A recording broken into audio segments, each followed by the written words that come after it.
Hello guys! Good morning! Welcome to my vlog. So, ang ginawa ko po ngayon guys is mag-harvest po ako sa ka- kasaba ko guys. Ito po ang tinanim ko. Update ko lang po sa garden ko guys. Ito na lang po ang naiwan kong guys.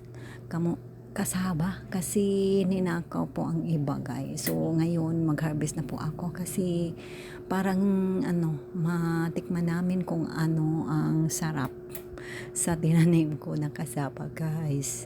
So ang daming guys, ang dami pong root crops niya guys. So ito po parang ang isang puno guys ay hindi na po namin maubos ng isang guys kainan.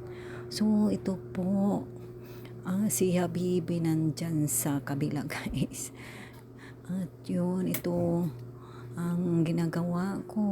Ang sarap mag-harvest guys ng daming ang daming laman ng isang puno guys. So yung kasama ko guys yung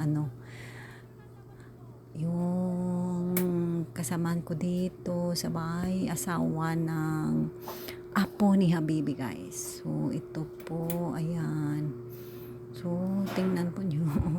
Ito ang kunti na lang ang naiwan. So, siya ang pinabunot ko guys kasi mas malakas ang energy niya kaysa akin. So, nahihirapan po din kami kasi guys, parang hili po ito guys na lugar. So, ito na po kinukuha ko na po ang mga laman niya. So, ang dami po guys. Parang nasasayahan po ako na mag-harvest guys kasi ang sarap tingnan ng mga laman po niya guys.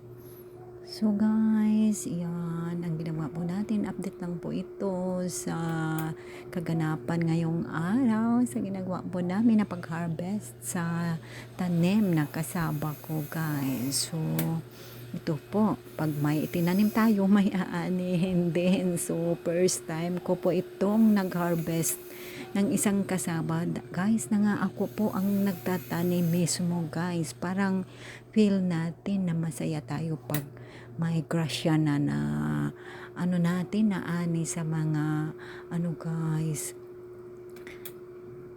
tinatanim natin. So guys, ito lang po ang ginagawa namin sa ngayon.